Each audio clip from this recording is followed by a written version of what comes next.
And good morning. Welcome to the morning sprint. Happy Tuesday. We are trucking through the week, which is going to be a good day. Of course, it's just me today, Japhanie Gray, but we also got our beautiful producer, Rebecca Williams, in the house as well. How you doing? Good, making it through. Yes, we're both making it through a little bit because we did go past our bedtime last night to stay up for the Rail Yard Dogs Game 3 in the President's Cup. They're doing a great job. They went into overtime. We're going to get into that later on in the sprint. As you can see, I'm wearing my sparkly blue for them in honor of them. But we got a lot of fun stories to tell you guys about today. For example, this right here. If you're hungry, get this, man. We'll show you a barbecue joint in Salem that will have your tummy growling in this week's Tasty Tuesday. You do not want to miss it. Again, it's making my mouth salivate just looking at it right now because I am starving. Especially because now is our dinner time. Yes. Since we're overnighters, so I'm ready for barbecue and fried chicken right now. I noticed some people that sounds nauseating because they're like, oh, I just want a coffee. I'm like, no,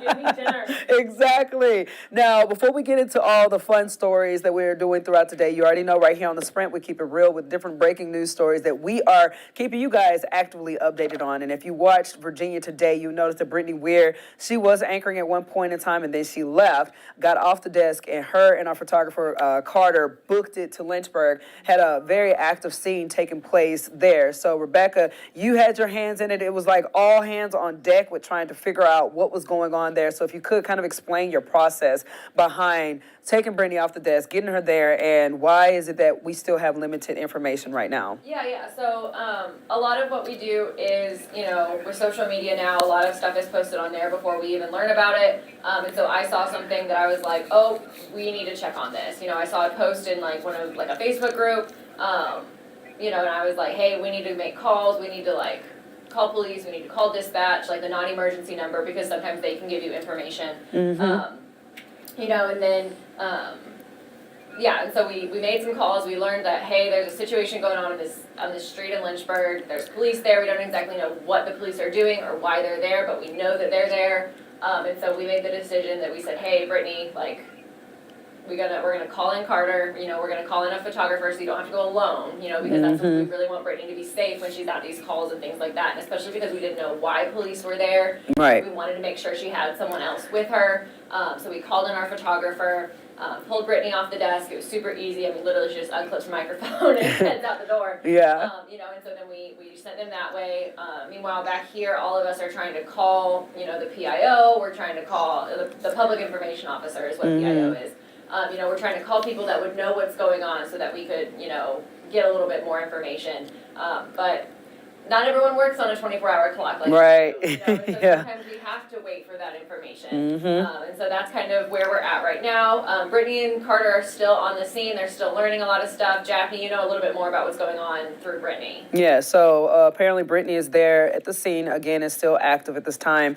And we're hearing about certain rumors that for us, respectfully so, as a news organization and as a quality news organization, we would rather be right than first. We don't want to just run out the gate based off of somebody's social media post. But there are rumors circulating, and we don't know if it's confirmed just yet. We're still, again, in talks with first responders. But Brittany did say that while she's on scene right now, she did say that there was a family coming up, very emotional, speaking with police, detectives, and all that good stuff. So hopefully we'll figure out exactly what's surrounding that. I know the police were still looking actively at one particular home. I think this was on Floyd Street, right? She said Yeah. It was shut down between 15th and 16th Street. 15th and 16th Street. Yeah, so... Brittany was talking to neighbors, and just in her conversations with neighbors, they were saying that they were woken up really early this morning, in the overnight hours, by what they were calling gunshots. Right. Now that's not confirmed by police. That is just what our team in the field is hearing from neighbors.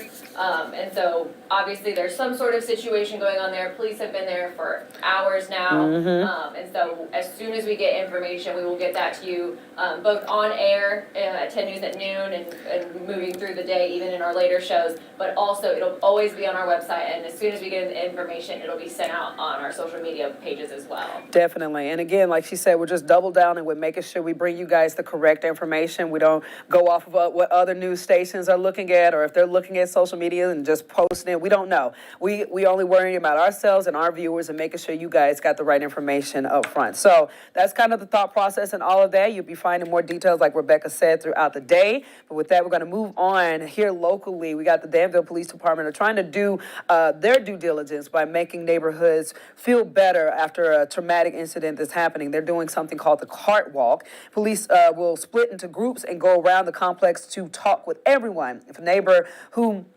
has an issue with officers, they try to connect with them to resources. And during yesterday's Heart Walk, police even started throwing a football around with kids. Yeah, exactly. They're just having a good time out there, just showing them that, hey, they are human beings too. Gene Jackson of the community group Mothers Stronger Together says that the Heart Walks have been changed or have changed how police and kids interact. Them being out here among the children is getting them to trust them, and they love them. I mean, anywhere you go now, they don't run from them, they run toward them because they know help is on the way. Police say that this is just the second Heart Walk that they've had this year. And again, another blessing in the community, because when police officers, they're already busy. They already got a lot on their plates. But when they can take time out after they're dealing with this traumatic situation that affects them too, it affects the community. But they too show that, hey, our hearts are broken as well by the gun violence that's taking place. And we want to show you that we are right here eye to eye. We're here to protect you, and we're here to get your trust of the community. So anytime I love that soundbite that we had from that woman that heads up that organization. That kids run to these cops now. Yes. That they know help is on the way. Or they know that, hey, I can trust this person. And I think that's so important in what Danville has done in the last few years, has been truly focused on building trust in the community and saying, hey, I know that there were times that that things were not good between us, but we're working to fix that. Yes. Putting in an effort, and I think it's so beautiful that that effort is being matched, and then you see the fruition of it in these interactions of that play and toss with that football, and you truly see people that are mentors to young children. That is so true. So you, of course, can find that story on our website at WSLS.com. You can see it in its entirety to see just how many smiles it's putting on different faces. Moving forward, okay, so UVA is doing something really cool. Get this, their health is now offering a unique treatment option for patients experiencing long-term shortness of breath. Treatment involves a tiny valve being implanted in the lungs to block damaged sections from participating in the breathing process. Prior to this, an inhaler was the usual treatment, but the valve could be more long-term answer for those who fit it. Now, again, this is just another good deal that's coming out of our community. Shout out to UVA, still building technology and finding better ways to step in when they can, when a person is dealing with some type of serious health situation. Moving on, today is a perfect day to give an apple to your favorite teacher. Do you remember your favorite teacher, Rebecca? I do. Yes? Have a favorite teacher. Yes, he is officiating my wedding. Oh, wow, that's great. My high school Spanish teacher, by far my favorite teacher. Shout out to Mr. Andrew Miller. It's gotten to that weird point that now I can not call him Mr. Miller. I can call him by his first name, and I'm like, that's weird. But I love him. I love his kids. Anytime I go back home, I always head over and we have dinner together. Yes. He's been a really, really important part of my life, and even after high school, he supported me so much through college, helped me get my my minor in Spanish language. Yes. So I love Mr. Miller so much. I love that. See, that's what I'm talking about. Teachers are a heartbeat of our schools, so basically when you got a real good teacher, you never know the impact that it can have, and apparently it's having a lifelong impact on Rebecca. This is National Teacher Appreciation Day, and First Lady Eleanor Roosevelt championed National Teacher Appreciation Day back in 1953 as a way to honor the teachers, and looking here closer to home in the Hill City is changing students' lives with his passion for music and theater. Albert Carter was named the Lynchburg City Schools Teacher of the Year. The cultural arts instructor was surprised with the honor at Dunbar Middle School. We told that Carter started his career as a music teacher in 1991, now heads up multiple concerts and theatrical productions every single year. So again, another congratulations, and he again, he represents, again, those good teachers out there that have a lasting impact on their students. They're not just, it becomes like a really cool relationship in the classroom. When you have somebody who can be like straightforward with you, with trying to push you to be your best in life, and then after you graduate, they're still like, hey, remember this? Remember when you wanted to give up and I told you don't, because you just got to go this extra step? So it's good like that. Smiles at the students in the audience. Like, Yes. they're so excited for him. I love this. I love it. I love it as well. So yeah, if you guys got a favorite teacher, please drop it in the comment section. Give them some shout outs. We'll give you guys a big, huge love of shout out. Maybe we'll get to those comments tomorrow. We can give you some love on the morning sprint then when it happens. But again, if you got a favorite teacher or some type of impact that affected you in some kind of way, let us know about it. Right now. I also think that next week is Teacher Appreciation Week, all week long. Oh, there you go. So if you drop your favorite teachers in the comments, next week we'll loop back to this. Yes. Your favorite teacher a shout out. Yes. Hey, and hook us up with a picture too. If you got a selfie, everybody taking selfies now. That'd be really cool to get some selfies. Yeah. Put it in the pennant. Okay, so if you went outside today, you would notice that it was a little bit chilly. Like I've told you guys earlier in the show, me, Rebecca, and Brittany, we went to the Rail Yard Dogs game yesterday evening. It was cold and it was sprinkling and all that good stuff. Even it didn't stop the line from stretching out the building, of course. Then we woke up this morning and it was kind of the same kind of feeling. Meteorologist Marshall Downing says that we got to be a little bit warmer today, but you still might need to hold on to that jacket. Hello everyone, today we are looking at a pretty similar day to Monday in terms of clouds, winds, and temperatures. A couple isolated showers here and there with snow in those western counties. A lot of our temperatures are stuck around 60 and lows start in the 40s. Wednesday's going to be about the same. It takes for Thursday for anything to really change. We get a little less rain, a little bit more sunshine. That'll set us on a warming trend that takes us well into the 70s next week. All right, Marshall, thank you so much. Now it's time to get to my good old dogs. Get this, y'all. We are so ready for this game. Rebecca. So excited. Look at this. This is what we're going to be rocking tonight. This is the Rail Yard Dogs. Matching President's Cup t-shirts. Yes, and look, so it was all like Rebecca had this idea. She just went out. She was just like, we went to the watch party. She was just like, let's get matching t-shirts. Let's end the season on a high note. Pray to God that this is the last game, and I hope we take it. But get this, 5-4 is what the score was yesterday. Ooh. Overtime. Get this, against the Birmingham Bulls. Intense moments. Dominic, he came in with the winning goal, and the celebration was super duper special. If you guys are looking at the screen right now, they were just knocking them back and forth. And when I tell you, it was a tough game. Rebecca, you were there most of the game. She was there because they did go into overtime, but for the first 3 periods, it was going back to back to back. And it was like, and you could just see how much this meant to everybody involved, especially our babies, our dogs, So, again, that last final puck was such a special moment. I hope Noah put this video together. I would love to see how he just slid, what's his name? Dominic. I can't pronounce his last name. Forgive me. There you go, Marcinikavich. Okay, so check this out. I think this is we're about to see it right now. Yeah. Yep. Okay, look at this celebration. Watch this celebration. He's about to just fall out. Right, look at him sliding. Look at my boys, man. So again, you can just tell. You can just tell how much this means to everyone. Okay, so tonight's game is going to be game 4. This is going to be the make or break. Well, I wouldn't even necessarily say make or break. The Bulls can come back and tie it up, and then they'll have to go to game 5, which they are going back to Birmingham with. But the Dogs, I'm calling it right now. We're getting that cup on the ice tonight. Like, I swear I want to see it. Puck drops at 7. Guys, come on out. Support our Rail Yard Dogs because they've worked so hard. I know a lot of people are going out there, and when I tell you it was a packed house, so anytime something good or bad happened, the reaction from the audience, the just energy in the room, I think is what really drove those boys. Because in that overtime period, Rebecca, they were like, you could just tell every time they moved, they hurt, but they were gonna fight to the end. Oh yeah. They did it. It's one of those things where, when you have, I think they said there was something like 5,400 people in the stadium last night. When you have that many people just shouting all at once. Let's go, Dogs! Yes. I've never been on the ice, and so it's like I can just imagine just like the throbbing in your head because I mean your blood's like Yes. as a former athlete, you know, you just that it's addicting. That Yeah. feeling. And so I hope that they get so much of that tonight. Uh-huh. Win or lose, I hope they feel so supported by the Oh my community. gosh. Because I mean, as a spectator in the stands, like you look around and everyone is rooting for these guys, and so I truly hope no matter what happens, they feel so entirely loved and supported by this community. Exactly. Everybody, please say a very deep prayer for our boy Roderbush because he kills the game. He makes sure he tries. Like I tell you, he is one of the top that I've ever seen blocking the goals. So he's our goalie. Make sure you guys give him some love, Austin Roderbush, and again, pray for all those players that we can bring home that cup tonight and celebrate it in the doghouse.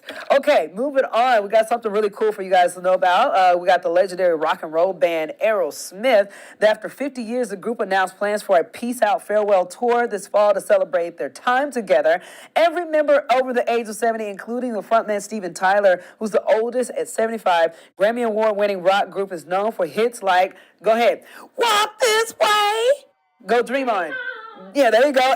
What's Janie's Got a Gun? Which one is that? You're asking the wrong gentleman. Okay, never. Oh, well, I do know this one. I don't want to miss a thing. I know that one for sure. So, yeah, that's just to name a few. So, if you guys want to jump on that, it's going to be a lot of fun. Staying in the music world, get this, an award-winning country band with local ties is coming to Roanoke. You know this? Okay. See, I don't know, but I'm assuming they're pretty dope. Old Dominion is set to take the stage at the Berglund Center October the 5th. Lead singer and guitarist Matt Ramsey, along with the drummer Whit Sellers, are from Botetourt County. Some of their popular songs include Break Up With Him, Snap Back, and Written in the Sand. How does that go? How does Written in the Sand go? Are we written in the stars, baby? Oh, okay, there you go. We just written in the sand. Okay, there we go. I saw them when I was in college, when they actually were one of the openers for Thomas Rhett. And so Yeah. it's so cool to see that, like, in just 3 short years, they've gone from being an opener for Yes. a headline act to then being their own headline act and filling stadiums. So yes, I love Old Dominion. Yeah. And I didn't even know that they were from this area. Yes. Literally, this story ran this morning. That's also, and it says the band will be visiting more than 30 areas nationwide on its No Bad Vibes tour. Tickets go on sale Friday, so get them while you can if you're interested in seeing them bad boys on October the 5th. We have the details in the article on our website at WSLS.com. Now, if you're feeling kind of hungry, you need a place to go to eat something, Tasty Tuesday, meteorologist Chris Michaels came in clutch for this week, and we're going back to a barbecue joint. Check this out. This is called the Salem. Hold on, let me make sure I got the name correct. It says Barbecue King Tasty Tuesday. This time they're taking it back to the spot in Salem that's about to make a lot of noise. It's called Salem Craft Barbecue, and this week's Tasty Tuesday says Willie Dye is a musician by trade, but this is also a pit master starting up the vision for the Salem Craft Barbecue 2 years ago. Has a lot of good ways to fix his food. Says that his research and development led to the sizzling and shining of the outdoor smoker, where pork is then taken into the truck, shredded, and put on a fresh roll. You see it right there, looking delicious. Comes with the house cut trips and your choice of sauce. They also got their brisket and their smoked chicken, which looks great. That's what you're looking And at get right this, there. it says that it's a Peruvian chicken with chimichurri sauce. I've never had chimichurri sauce, but that looks pretty tasty. They also have their signature sides like the collard greens, hand-smoked bacon in it, baked beans, you name it. And apparently, they're pretty known for their banana pudding, which looks pretty tasty. I will say that I'm very biased. My mom makes the best banana pudding. I will never try anybody else's banana pudding, but the way he was bragging on it, you guys may want to put that on your order if you go to the restaurant to get it. You can learn more about the labor of love by visiting the store on our website at WSLS.com. I know, Rebecca, we get to talking about barbecue all the time on this show. I know. It's my biggest thing. I Yeah. always say, for me, it's not about it's less about the meat. It's Yeah. more about the sauce. What's your sauce taste like? What's it taste like? Is it molasses based? Is it Yes. based? Is it mustard based? What is your sauce? I What's love your that. sauce? I love that. And you know what? That you make a good point, because I have always been a flavor person. Again, my mom and my dad makes the best. My dad does all the meats, and he makes the best seasoning. It just taste. You can just eat it by itself. And then my mom comes in clutch with the sauces. So coming from Arkansas, having that combination, it was always perfect. But then when I moved to different areas, I noticed that some people were like, it's more about the meat. And then some people were like, it's more about the sauce. So what do you guys think? I want to know, do y'all like the flavor in the meat or for the sauce? Yeah, there you go. Okay, so let's go ahead, pull in Jazzy Jazz at this time. Let me get her pulled up. Get my phone situated. Hopefully I haven't hung up. Okay, there she goes. I'm a dinosaur, y'all. Okay, Jazz, can you hear me? Yeah, I can hear you. Can you hear me? I can hear you, girl. Okay, so are you more of a meat or a sauce person or both? Definitely a sauce person. Okay. Hey, what's the best barbecue you've had? Probably Mission Barbecue. That one's really Yes. good. Well, we gotta go. We gotta make sure we try out this craft in Salem or craft barbecue in Salem. Try to test them out, see if they got some weight to play with. Yeah. Obviously, you have also had a big hand into this breaking news that we've been following today. You've been working as well, calling different places and all that good stuff. Have you heard of any other updates, or what are you doing more to actively make sure people are updated with whatever information we do have? Yeah, absolutely. So that's just my role. Just consists of trying to get in touch with the police department, trying to call dispatch, trying to get more information confirmed, and also just checking periodically, just checking the Lynchburg Police Department Facebook page to learn more. So yeah, we're actively working. This isn't just like a one and done. Like you don't call and then just kind of like go about your day. You got to make sure you do it periodically and be consistent and continue to make calls and continue to search for information until you get the information confirmed. Definitely. Just people that you're working for them and trying to get the best information. Definitely. And yeah. Jazz, thank you so much. You're just awesome. And she's like one of the people, like when you see how crazy it can get, Jazz comes in and she smooths things out when we're actually stressed out and we need somebody to call here. She's already like, I'm on it already. So Jazz, do we have any viewers today? Yeah, we have a ton of viewers. No comments, but let us know what your favorite barbecue spot is in the comments. We would love to hear from you guys. Definitely. And the teacher shout out. We want to get you guys giving a teacher shout out, right? Yes, absolutely. Let us know who your favorite teacher is, and then we'll feature it in tomorrow's sprint. Ooh, shakalaka. Okay, so Jazz, thank you so much, girlie. You have a beautiful rest of your day. All right, you too. All right, guys. Before we dip out, we got to give you guys those headlines. You already know coming up in our later newscasts, including our 10 news at noon. I got a fake call threatening a residence hall cause major concern on the campus of Radford University. Officers immediately responded to the campus and alerts were sent out to students, but fortunately, no actual threat was detected. Details on their search for the source behind the incident is going to hopefully we get that later on throughout the day. Plus, the mission to combat gun violence in the Star City continues. Roanoke City Council and the Gun Violence Prevention Commission met in a joint session to go over expectations moving forward, the strategic plans the commission presented during that joint meeting. And last but not least, 5 environmental organizations are suing the Federal Aviation Administration for allowing the launch of SpaceX's Starship rocket. Court documents show that the groups allege the FAA violated the National Environment Policy Act when it allowed the launch without a comprehensive environmental review. So we have all those stories, so much more, and again, hopefully more updates on that breaking news out of Lynchburg, so we can see if we can get you guys some confirmed information so that you have that to know moving forward throughout your day. But again, that's going to be later newscast and online at WSLS.com. Rebecca, do you have anything else, girl, before we wrap it up? Nope, I am all good. All right. All I got to say is let's go, dogs. If you ain't got your tickets, if you ain't going to come out there, man, you better be screaming from your house. Let's go support our dogs this evening. And Game 4. For tomorrow morning, Jaffney will have no voice. Oh, me and Brittany, because Brittany coming out too. Well, and you while you playing. Well, we want to see all you guys out there. Come join our dog party. Let's show these boys some love and support. And again, like Rebecca said, let's just make sure that they feel appreciated no matter what happens tonight. Again, they can walk away with the cup tonight, or we can go to Game 5 in Birmingham, I think on Thursday. But let's just say that's not going to happen. We're gonna have that cup tonight. We'll see you guys later on. And again, we'll have those updates for you guys and highlights tomorrow morning on the Morning Sprint at 8 a.m. WSLS.com. Let's go, dogs.